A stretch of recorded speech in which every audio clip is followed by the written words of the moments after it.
Hello students, welcome to Swami Vivekananda Institute. So in this video, we will discuss some previous year questions जो कि unit 2 से related है, ठीक है। तो इसमें हम कुछ प्रीवियस ईयर क्वेश्चंस के बारे में डिस्कस करेंगे। तो first question is bottle feeding results in increased infant sickness and mortality because of. जो बॉटल फीडिंग हम करते हैं उसमें क्या है, बॉटल फीडिंग से इन्फेंट्स में सिकनेस इंक्रीज हो रही है और मोर्टालिटी रेट जो है वो भी बढ़ रहा है। मोर्टालिटी का मतलब होता है डेथ रेट, ठीक है। जो डेथ रेट है वो भी इंक्रीज हो रहा है due to the bottle feeding. Reason बताना है क्यों, because use of milk substitute of poor nutrient content. जो हम मिल्क सब्सटीट्यूट यूज करते हैं उसमें पुअर न्यूट्रिशन कंटेंट होता है, प्रॉपरली हम उनको प्रिपेयर नहीं करते हैं, बॉटलिंग की हैंडलिंग नहीं करते हैं और पुअर मिल्क फॉर्मूला उसमें यूज करते हैं, इसलिए मोर्टालिटी रेट बढ़ रहा है। Ignorance of the basic rule of sanitation, हमें सैनिटेशन के बेसिक रूल्स को इग्नोर करते हैं, या फिर ऑल ऑफ दीज। तो इसमें क्वेश्चन में पूछ रहा है बॉटल से दूध पिलाने के कारण शिशु की बीमारी और मृत्यु दर में वृद्धि होती है, क्यों हो रही है।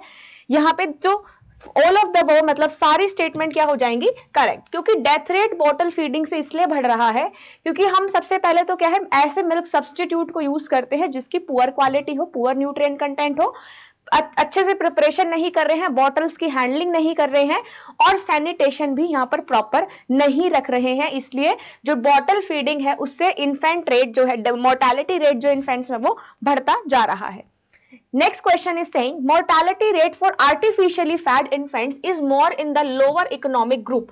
जो अगर हम लो इकोनॉमिक ग्रुप की बात करते हैं तो उसमें मोर्टालिटी रेट जो है आर्टिफिशियली फेड इन्फेंट्स का, जिसको हम ब्रेस्ट फीडिंग की जगह आर्टिफिशियली फेड कराते हैं, तो उसमें जो मोर्टालिटी रेट है बच्चों के अंदर वो कम क्यों देखा जाता है। तो lack of facilities for making the formula, क्योंकि आप मिल्क फॉर्मूला बना नहीं पा रहे हो, रेफ्रिजरेशन नहीं है, फ्रिज नहीं है जिसमें आप दूध को स्टोर करके रख सको, इसलिए हम आर्टिफिशियल की तरफ ज्यादा मूव करते हैं। वाटर नहीं है क्लीनिंग के लिए, वाटर फैसिलिटीज नहीं है, कि ऑल ऑफ द अबव। सारी स्टेटमेंट ये क्या है, करेक्ट दी हुई है।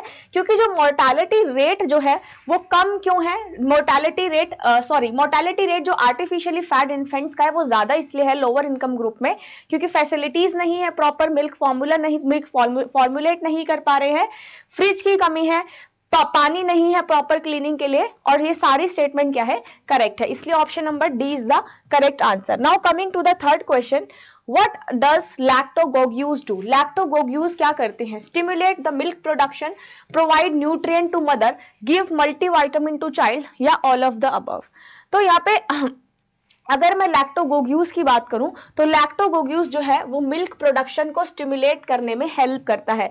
काफी सारे स्टूडेंट्स यहाँ गलती करते हैं, वो क्या गलती करते हैं, ऑल ऑफ द अबव पे आंसर कराते हैं, क्योंकि लैक्टोगोग्यूज क्या होते हैं, ऐसे प्रोडक्ट्स या ऐसे सब्सटेंस जो कि मिल्क सिक्रीट करने में हेल्प करते हैं, मिल्क प्रोडक्शन को स्टिमुलेट करते हैं, ठीक है। कुछ ऐसी मेडिसिन आती है जिससे मिल्क प्रोडक्शन इंक्रीज हो जाता है, तो लैक्टोगोग्यूज ऐसे सब्सटेंस होते हैं जो कि help in stimulate the milk production, means दूध उत्पादन को बढ़ावा देना, ठीक है। तो लैक्टोगोग्यूज क्या है यहाँ पे, stimulate milk production.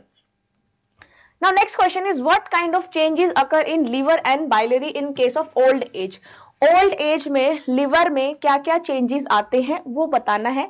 Decrease in size and blood flow, क्या साइज कम हो जाता है लिवर इसका ब्लड फ्लो और साइज कम हो जाता है लिवर का। स्ट्रक्चर एंड बायोकेमिकल चेंजेस, कुछ स्ट्रक्चर बायोकेमिकल चेंजेस होने लगते हैं। Activity of drug metabolism, enzyme reduced, enzyme की जो एक्टिविटीज होती है केमिकल रिएक्शंस बेसिकली वो रिड्यूस हो जाती है, या फिर ऑल ऑफ द अबव। तो तीनों स्टेटमेंट यहाँ पर क्या है, करेक्ट है। तो यहाँ पर ओल्ड एज में क्या होता है, लिवर में कुछ चेंजेस आने लगते हैं, जैसे साइज सिकुड़ जाता है, श्रिंक हो जाता है, कम हो जाता है, ब्लड फ्लो डिक्रीज होना स्टार्ट हो जाता है, ठीक है। स्ट्रक्चर और कुछ बायोलॉजिकल चेंजेस आते हैं। अगर मैं एडल्ट से कंपैरिजन करूं तो बायोकेमिकल चेंजेस या बायोकेमिकल रिएक्शंस जो है वो अडल्ट में बहुत एक फास्ट रेट पे होती है, but if I compare the adult stage with the old age, तो ओल्ड एज में जो एक्टिविटीज हैं, जितनी भी बायोकेमिकल रिएक्शंस हो रही है, उनका रेट स्लो डाउन हो जाता है, ठीक है। तो ऑल ऑफ द अबव होगा यहाँ पे correct answer. Now next question is TBA stand for trend birth attendants, trout baby attendants, trend baby attendants, या फिर टॉट बर्थ आर्मी। ठीक है, ये क्वेश्चन जो है बहुत इंपॉर्टेंट है, पहले भी आया है, टीबीए की फुल फॉर्म। तो टीबीए का क्या मतलब है?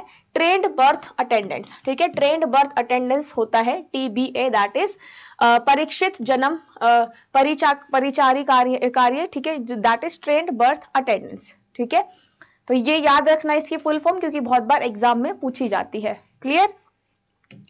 Coming to the next question, which of the following is primary health care as declared in Alma आटा?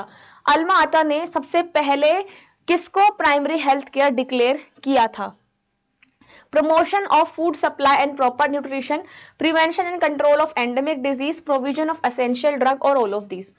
तो जो अल्मा आटा ने डिक्लेयर किया था प्राइमरी हेल्थ सेंटर के बारे में, ये अल्मा आटा डिक्लेरेशन थी बेसिकली। ये किस पे थी? कि हमें न्यूट्रिशन, जो भी केस आ रहा है माल न्यूट्रिशन को, उसको खत्म करना है, लोगों को अच्छी न्यूट्रिशन और हेल्थ फैसिलिटीज प्रोवाइड करनी है, प्रॉपर सप्लाई करना है, फूड सप्लाई, प्रॉपर न्यूट्रिशन जो है वो लोगों में जाना चाहिए, प्रॉपर फूड उनको मिलना चाहिए। अगर फूड मिलेगा तो हम सारी जितनी भी एंडेमिक डिजीज है उनको खत्म कर सकते हैं। ठीक है, और असेंशियल ड्रग्स, ठीक है, जो हम मेडिसिन वगैरह लेते हैं वो भी हम बना सकते हैं, या फिर जिनको बच्चों को माल न्यूट्रिशन की कमी है या जिनको वैक्सीनेशन नहीं मिली है उनको प्रॉपर वैक्सीनेशन मिले। तो ये सारे किसके थे? अल्मा आटा डिक्लेरेशन में, जो कि हेल्थ और न्यूट्रिशन से रिलेटेड था, कि बच्चों में न्यूट्रिशन की कमी नहीं होनी चाहिए, हेल्थ जो है वो एकदम सही होनी चाहिए, हम किस तरीके से उनकी बॉडी में डिजीज को क्योर कर सकते हैं और किस तरीके से माल न्यूट्रिशन के केस को खत्म कर सकते हैं। तो ये था अल्मा आटा डिक्लेरेशन। डी ऑप्शन क्या होगा इसमें करेक्ट। नेक्स्ट क्वेश्चन पूछ रहे हैं कौन सी स्टेटमेंट्स इसमें से करेक्ट है? Infants fed on fresh milk should be given fruit juice in small quantities for vitamin सी।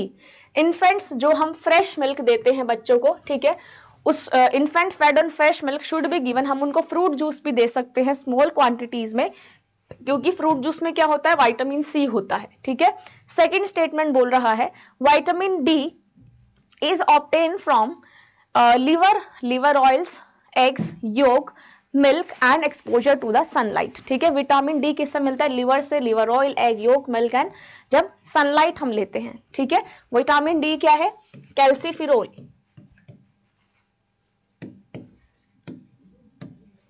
ठीक है, कैल्सीफिरोल। सी स्टेटमेंट बोल रहा है osteomalacia first symptom is pain in the bones that में अकर ड्यूरिंग द प्रेगनेंसी। तो प्रेगनेंसी के time पे अगर ओस्टियोमलेशिया हो है तो उसमें सिम्टम क्या होता है? बोन्स में पेन होना स्टार्ट हो जाता है। तीनों स्टेटमेंट ही क्या है स्टूडेंट्स यहाँ पे करेक्ट है, क्योंकि इन्फेंट्स जिसको हम फ्रेश मिल्क देते हैं उसको हम स्मॉल क्वांटिटीज में फ्रूट जूस भी दे सकते हैं, क्योंकि फ्रूट जूस में क्या होता है? विटामिन सी होता है। डी हमें किससे मिलता है? ये सारे सोर्सेज हैं डी के। और ओस्टियोमलेशिया का फर्स्ट सिम्टम क्या है? पैरों में दर्द होना स्टार्ट हो जाता है, बोन पेन स्टार्ट हो जाता है ड्यूरिंग द प्रेगनेंसी। तो तीनों स्टेटमेंट जो है यहाँ पे करेक्ट दी हुई है, इसलिए all of these would be the correct answer for this question. Now coming to the 8th question, more thyroid activity is indicated in the pregnant women than. ज्यादा प्रेग्नेंट वुमेन में thyroid activity क्यों देखी जाती है? ठीक है, question पूछ रहा है गर्भवती महिलाओं में थायराइड गतिविधि की तुलना में अधिक संकेत मिलता है। क्या होता है अगर प्रेग्नेंट वुमेन में ज्यादा थायराइड मिलता है? तो iodine in the blood decreases in the first 2 weeks after delivery. First 2 हफ्ते के बाद, डिलीवरी के बाद आयोडीन जो है ब्लड में डिक्रीज होना स्टार्ट हो जाता है। सेकेंड बोल रहा है rise of blood iodine in beginning of the second month of pregnancy, और सेकेंड मंथ में जो है वो ब्लड आयोडीन जो है ब्लड में बढ़ने लगता है। तो कौन सा स्टेटमेंट यहाँ पर सही है, कौन सा गलत है?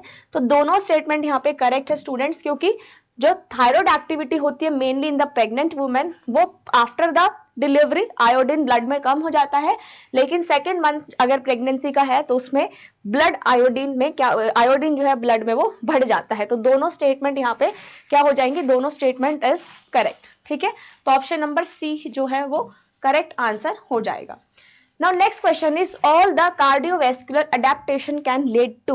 जितनी भी cardiovascular adaptation है उससे क्या हो सकता है? सभी हृदय संबंधी अनुकूलन डैश को जन्म दे सकता है। ठीक है, अब जो जितने भी आपके हार्ट रिलेटेड है, कार्डियोवैस्कुलर अडेप्टेशन होते हैं हार्ट रिलेटेड। ठीक है, जितने भी हार्ट रिलेटेड डिजीज है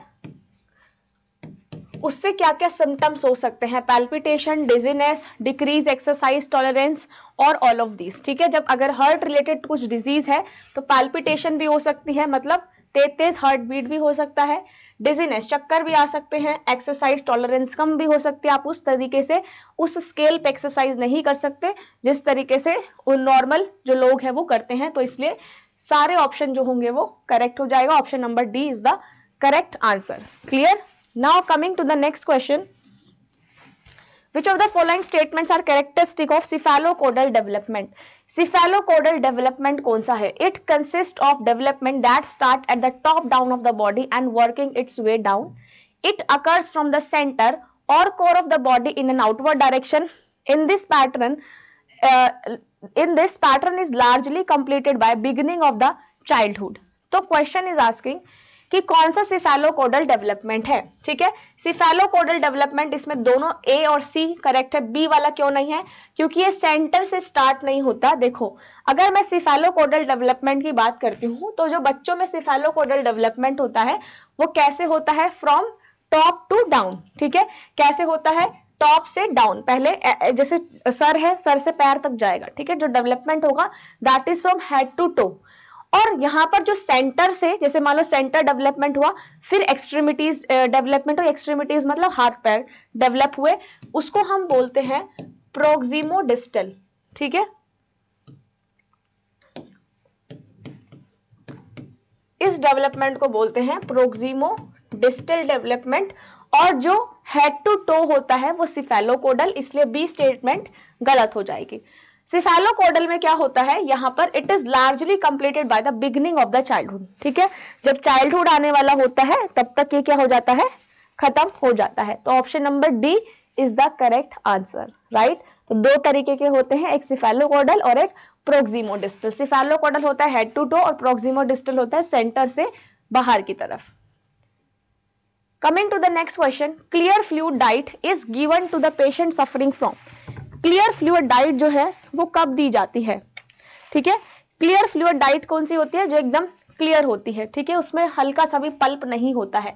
nausea, vomiting, diarrhoea, all of this. निम्नलिखित में से पीड़ित रोगी को स्पष्ट तरल आहार दिया जाता है, कौन सी सिम्टम है जिसमें हम पेशेंट को क्लियर फ्लूइड डाइट देते हैं? नोजिया, वॉमिटिंग, डायरिया, तो सारे ही सिम्टम में अगर किसी का जी मिचलाना, उल्टी करना, ठीक है, डायरिया, इन सब में हम क्या करते हैं? क्लियर फ्लूइड डाइट जो है पेशेंट को दी जाती है।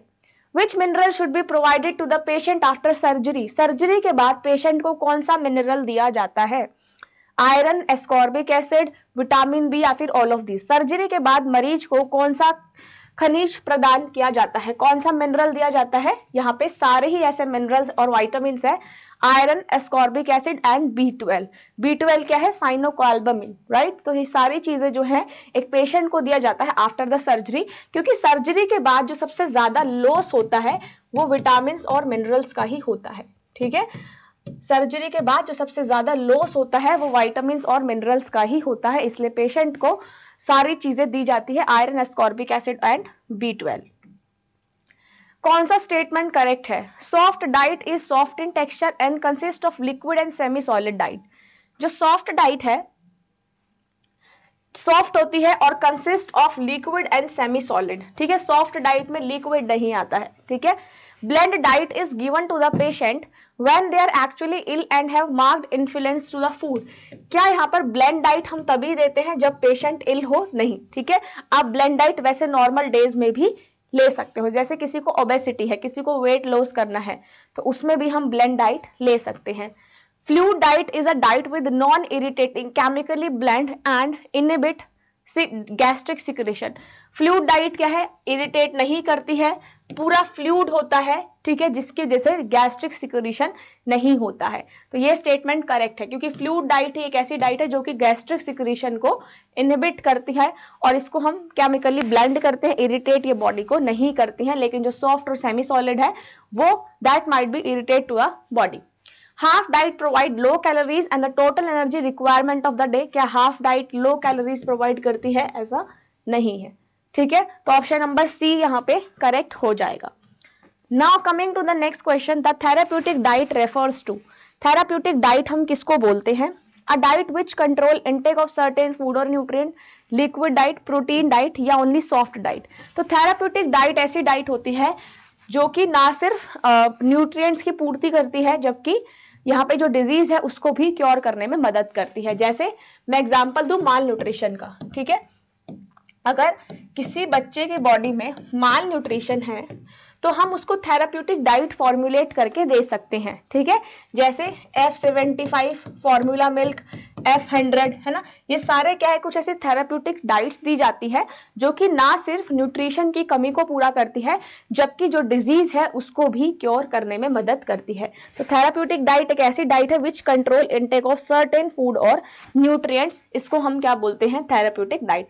चिकित्सीय आहार का तात्पर्य है, ठीक है, तो चिकित्सक आहार कौन सी होती है, जिसमें ना सिर्फ न्यूट्रिशन की कमी पूरी होती है जबकि डिजीज भी खत्म हो जाती है।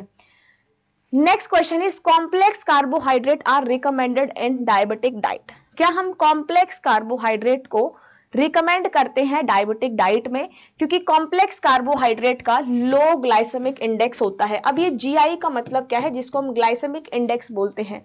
ग्लाइसेमिक इंडेक्स का मतलब है कि जो हमने फूड खाया है, ठीक है, हमने कोई भी फूड खाया है तो फूड खाने से हमारी बॉडी में ब्लड शुगर लेवल कितना बढ़ गया है, ठीक है, हमने कोई भी फूड खाया और उस फूड को खाने से हमारी बॉडी में कितना ब्लड शुगर लेवल बढ़ गया है, उसको हम बोलते हैं ग्लाइसेमिक इंडेक्स। हर एक फूड का अलग अलग ग्लाइसेमिक इंडेक्स होता है। तो क्वेश्चन में पूछ रहा है जो कॉम्प्लेक्स कार्बोहाइड्रेट है उसको हम रिकमेंड करते हैं डायबिटिक डाइट में, क्योंकि कॉम्प्लेक्स कार्बोहाइड्रेट का जो ग्लाइसेमिक इंडेक्स है वो कम रहता है। तो दोनों स्टेटमेंट यहाँ पे करेक्ट है। कॉम्प्लेक्स कार्बोहाइड्रेट जैसे ओट्स है, ठीक है, ओट्स है, दलिया है, ये सारे क्या है जिसमें लो ग्लाइसेमिक इंडेक्स, तो इसलिए ज्यादा प्रेफर किया जाता है जिसको डायबिटीज की प्रॉब्लम है। तो option number A is the correct answer. Clear? Coming to the next question, identify the correct sequence of the elements of communication set by Aristotle. ये क्वेश्चन मैंने पहले भी कराया है, कम्युनिकेशन से क्वेश्चन है। एरिस्टोटल का मॉडल जो है हमने डिस्कस किया था, बहुत बार डिस्कस कर चुके हैं। एरिस्टोटल का मॉडल जो है that is one way communication model, one way है, ठीक है।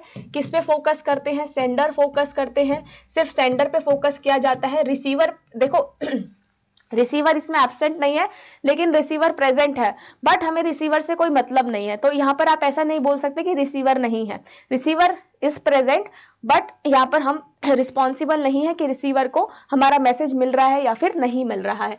तो वन वे है, सेंडर फोकस है, इफेक्ट को बताता है। इफेक्ट का मतलब क्या होता है कि मैसेज का आउटकम क्या है, राइट। ये किसको बताता है, इफेक्ट को बताता है, मतलब आउटकम क्या आ रहा है मैसेज का, आउटकम ऑफ द मैसेज क्या है, इफेक्ट है, ठीक है। और इसी को ध्यान में रखते हुए एरिस्टोटल ने बोला कि हम किस तरीके से कम्युनिकेशन को इंप्रूव कर सकते हैं। उसने 3 टर्म दी, इथोस, लोगोस और पैथोस, ठीक है। तो ये 3 टर्म एरिस्टोटल ने दी कि किस तरीके से हम कम्युनिकेशन को इंप्रूव कर सकते हैं। तो इथोस में क्या बोला, जो यहाँ पर स्पीकर बोल रहा है, ठीक है, जो स्पीकर बोल रहा है उसकी अथॉरिटी या उसकी क्रेडिबिलिटी क्या है। तो यहाँ पे अथॉरिटी देखी जाती है स्पीकर की या क्रेडिबिलिटी देखी जाती है, अथॉरिटी ऑफ स्पीकर। उसके बाद लोगोस, लोगोस होता है कि उस बात में कितनी लॉजिक है, कि हम किस तरीके से एक मैसेज को लॉजिकली फॉर्मुलेट कर रहे हैं। और पैथोस में हम किस तरीके से उसमें इमोशंस या फिर अपनी फीलिंग्स को ऐड करते हैं, कि किस वे में, किस फीलिंग से हम एक मैसेज को भेज रहे हैं, ठीक है। तो ये ध्यान में रखना है और इसको ध्यान में रखते हुए देखना है कि अरिस्टोटल ने बताया कि हम कम्युनिकेशन को किस तरीके से इंप्रूव कर सकते हैं। अगर स्पीकर अच्छे से उस मैसेज को फॉर्मुलेट करे तो मैसेज अच्छा होगा, लॉजिकली बात करें, लॉजिक मैसेज हो तो अच्छा मैसेज जाएगा, और अगर हम उसमें फीलिंग्स और इमोशंस को ऐड कर दे तो उस तरीके से हम कम्युनिकेशन को इंप्रूव कर सकते हैं। तो इसमें बताना है correct sequence, speech, speaker, audience, occasion या फिर इफेक्ट, ठीक है। अब इसमें क्या ऑप्शन करेक्ट होगा, ऑप्शन नंबर डी। पहले स्पीकर है, स्पीकर ने क्या मैसेज भेजा है, दैट इज स्पीच। किस ओकेजन पे भेजा है, मतलब चैनल क्या है, किसके थ्रू मैसेज गया है। ऑडियंस कौन है, मीन्स रिसीवर। और इसमें इफेक्ट क्या आया है, मतलब मैसेज का आउटकम क्या आया है, यहाँ पर फीडबैक नहीं है, ठीक है। फीडबैक जो होता है it is known to the sender, sender को पता होता है कि फीडबैक आना है। बट एरिस्टोटल का जैसे वन वे मॉडल है जिसको हम लीनियर मॉडल भी बोलते हैं, तो इसमें इतना ध्यान नहीं दिया जाता है, फीडबैक एब्सेंट होता है, सिर्फ मैसेज का आउटकम देखा जाता है। तो option number D is the correct answer. In the communication interpretation of the message depend on, अगर हम कम्युनिकेशन की बात करें तो उसमें इंटरप्रिटेशन किस पे डिपेंड करता है, ठीक है, transmission speed, type of channel, order of information या कंटेंट कैरेक्टर। संचार में संदेश की व्याख्या किस पर निर्भर करती है, ठीक है, जो मैसेज को रिसीवर बताता है कि मैसेज कैसा आया है उसमें वो किस पे डिपेंड करता है। ट्रांसमिशन स्पीड, जब मैसेज आ ही गया है, जब मैसेज आ गया है हमें तो सिर्फ बताना है ना, इंटरप्रिटेशन करना है। जब मैसेज आ गया है तो हमें स्पीड से मतलब नहीं है और चैनल से भी मतलब नहीं है कि किस चैनल से मैसेज आया है। आपको मैसेज मिल गया है, आप उसका फीडबैक देने वाले हो, है ना, तो हमें मतलब ही नहीं है कि किस स्पीड से मैसेज आया, किस चैनल से आया है। तो ऑर्डर ऑफ इंफॉर्मेशन और ऑर्डर ऑफ कंटेंट, ठीक है, मतलब यहाँ पे हम इंटरप्रिटेशन किस पे डिपेंड करता है कि मैसेज कैसा आया है और मैसेज का कैरेक्टर क्या है, मैसेज का ट्रीटमेंट क्या है, किस तरीके से मैसेज जो है वो सेंडर के थ्रू से आया है, ठीक है। तो एक मैसेज डिकोडिंग बताता है कि हम किस तरीके से मैसेज को इंटरप्रेटेट कर सकते हैं। एक प्रोसेस होता है जिसको इंटरप्रिटेशन बोला जाता है, कि हम मैसेज को किस तरीके से देख रहे हैं, किस तरीके से समझ रहे हैं, ठीक है। Lack of vocabulary can be a serious deficiency in communication, अगर वोकैबुलरी नहीं है अच्छे से तो कम्युनिकेशन प्रॉपर नहीं होगी, ठीक है। Once vocabulary need not to be complex और सिंपल फॉर कम्युनिकेशन, जब भी हम वोकैबुलरी यूज करते हैं, मीन्स जो हम वर्ड्स यूज करते हैं वो ना तो ज्यादा कॉम्प्लेक्स होने चाहिए ना ज्यादा सिंपल होने चाहिए। तो कम्युनिकेशन इफेक्टिव कब होगी, जब फीडबैक पॉजिटिव मिलेगा, फीडबैक इफेक्टिव मिलेगा और कम्युनिकेशन स्मूथ होगी। तो दोनों स्टेटमेंट यहाँ पे करेक्ट है कि अगर शब्दावली की कमी, संचार में गंभीर कमी हो सकती है, ठीक है, अगर आप सही से शब्दावली यूज नहीं करोगे, सही से वोकैब यूज नहीं करोगे तो कम्युनिकेशन प्रॉपर नहीं हो पाएगी। संचार के लिए किसी भी शब्दावली बहुत जटिल या सरल नहीं होनी चाहिए, ठीक है, ना तो ज्यादा वो कॉम्प्लेक्स होनी चाहिए कि रिसीवर को समझ में ही ना आए और ना ही ज्यादा सिंपल होनी चाहिए। तो दोनों स्टेटमेंट यहाँ पे करेक्ट है, ठीक है। वोकैबुलरी जो हम यूज करते हैं वो क्रूशियल हो सकती है। वोकैब से हमें क्या पता चलता है, जब हम मैसेज फॉर्मुलेट करते हैं कि हमारे आइडियाज, थॉट क्या है, कैसे हम अपनी नॉलेज को एक्सचेंज कर रहे हैं। तो कम्युनिकेशन डिफिकल्टीज कब होती है, जब हम प्रॉपरली वर्ड को यूज नहीं कर सकते हैं, ठीक है। इसलिए ना ही ज्यादा कॉम्प्लेक्स होनी चाहिए ना ही ज्यादा सिंपल होना चाहिए। Next statement is lack of common understanding is psychological barrier in communication, सामान्य समझ की कमी संचार में एक मनोवैज्ञानिक बाधा है, ठीक है। ये पूछ रहा है कि अगर हम साइकोलॉजिकल बैरियर है कि हम समझ नहीं पा रहे हैं, क्या ये साइकोलॉजिकल बैरियर है कि हम किसी भी बात को नहीं समझ पा रहे हैं, तो ये साइकोलॉजिकल बैरियर है, ये करेक्ट है। Inadequacy of language devoid of experience will lead to failure in the communication, ठीक है, अगर हम लैंग्वेज को नहीं समझ पा रहे हैं तो फिर कम्युनिकेशन प्रॉपर नहीं हो पाएगी। दोनों स्टेटमेंट यहाँ पर करेक्ट दिया हुआ है, क्योंकि साइकोलॉजिकल बैरियर है जो हम मैसेज को नहीं समझ पा रहे हैं, और मैसेज को क्यों नहीं समझ पा रहे हैं, क्योंकि लैंग्वेज अच्छे से फॉर्मुलेट नहीं की गई है। इसलिए फर्स्ट स्टेटमेंट, दोनों स्टेटमेंट क्या होगा, करेक्ट, ए ऑप्शन करेक्ट होगा। मास कम्युनिकेशन में ऑडियंस कैसी रहती है, ठीक है, मास कम्युनिकेशन में ऑडियंस कैसी रहती है इसका बताना है। क्या मास कम्युनिकेशन में ऑडियंस वेल डिफाइंड रहती है, नहीं, ठीक है। जनसंचार में श्रोता है अच्छी तरह से परिभाषित, कैसे रहती है मास कम्युनिकेशन, वेल डिफाइंड रहती है, नहीं रहती है, ठीक है। एनोनिमस रहती है, ठीक है, सब अलग अलग होते हैं। होमोजीनस सेम ग्रुप के नहीं होते हैं, हेट्रोजीनस अलग अलग ग्रुप से आते हैं, एंड स्कैटर्ड मतलब फैले हुए होते हैं, ऑडियंस मल्टीपल होती है। तो ऑप्शन नंबर बी, डी और ई करेक्ट होगा, ठीक है। तो ये कुछ कम्युनिकेशन और सेकेंड यूनिट से रिलेटेड क्वेश्चन थे जो आप सभी को हेल्प करेंगे for your UGC net home science preparation for the jute 2024। इन सारे क्वेश्चंस को एक बार फिर से रिवाइज कर लेना। अगर किसी को कोई टॉपिक समझना है तो आप मेरी प्लेलिस्ट देख सकते हो, सारे आपको यूनिट वाइज टॉपिक वहां पर मिल जाएंगे। साथ साथ मेरी वीडियो को मैक्सिमम लाइक और शेयर जरूर करना, ठीक है। मंडे से हमारी लाइव क्लास स्टार्ट है जिसमें कंसेप्चुअल टॉपिक की लाइव क्लास होगी, ठीक है। कमेंट बॉक्स में बता देना आपको कौन सा टॉपिक पढ़ना है, तो मेरे लिए इजी हो जाएगा उसको यहाँ पर लाना, ठीक है। तो कंसेप्चुअल क्लास होगा मंडे को, वेडनेसडे को एंड फ्राइडे को, एंड ट्यूसडे, थर्सडे और सैटरडे को हम प्रीवियस ईयर क्वेश्चंस ही डिस्कस करेंगे। तो 3 डेज की कंसेप्चुअल क्लास और 3 डेज की प्रीवियस ईयर क्वेश्चन की क्लास। तो गाइज मिलते हैं आपसे नेक्स्ट लाइव क्लास में ऑन मंडे, जिसमें हम कुछ टॉपिक डिस्कस करेंगे related to the unit number 1, ठीक है। तो मिलते हैं आपसे नेक्स्ट वीडियो में, तब तक अपना ध्यान रखिए, कंसिस्टेंसी को बनाए रखिए और ऐसे ही तैयारी करते रहिए। Thank you so much for watching us. Video को मैक्सिमम लाइक और शेयर जरूर करना। Thank you students.